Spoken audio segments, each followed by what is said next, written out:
Yo, what's up guys? Welcome back to my channel. My name is Jake. I'm a videographer and editor from LA, and today I'm going to be showing you guys how to do a ghost effect. It's super simple. It's 3 steps, so let's just jump right into it. I'm going to show you how to shoot it and how to edit it.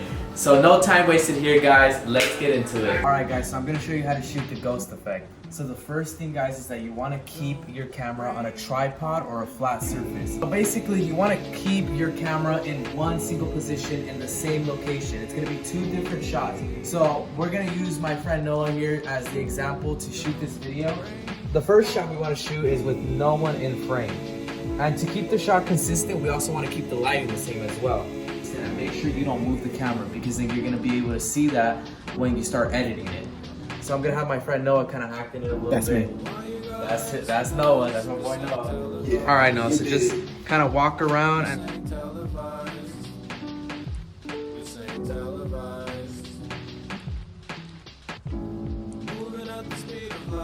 Alright guys, so here we are in Final Cut Pro. I completely forgot to tell you guys that we're going to jump on it. So right now we're on it. We have our 2 clips and our timeline. Who's excited? I'm excited. It's super simple guys.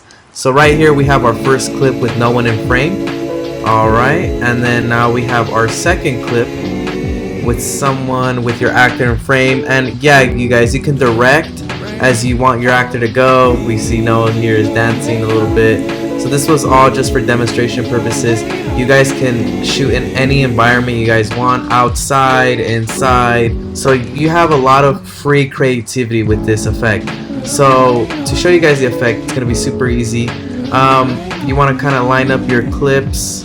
So you want to drag your clip with your actor on top of your clip with no one in frame. So you want to drag the clip of your actor on top.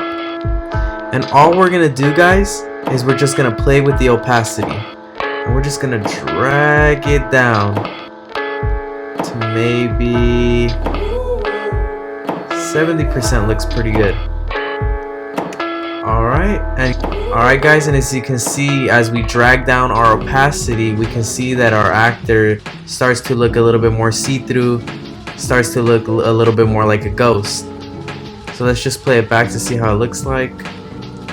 Alright, so it looks really good. Now of course guys, if you guys want to play with the opacity, you guys are free to do that. You guys could drag it up a little bit more, drag it down. It all depends on what you guys want. Now a bonus editing hack, if you would like your actor to appear in the frame, all you do is go to your transitions and then you click on cross dissolve and drag it to your clip. And as you can see, the cross dissolve helps your actor appear in frame, giving him more like a ghost transition. And then you could also have your actor disappear. So the cross dissolve is a cool little transition to help your actor appear and disappear. But yeah guys, this is about it. Alright guys, and there's the tutorial. If you guys actually enjoyed the video, please leave a like and subscribe, and I'll see you guys in the next video.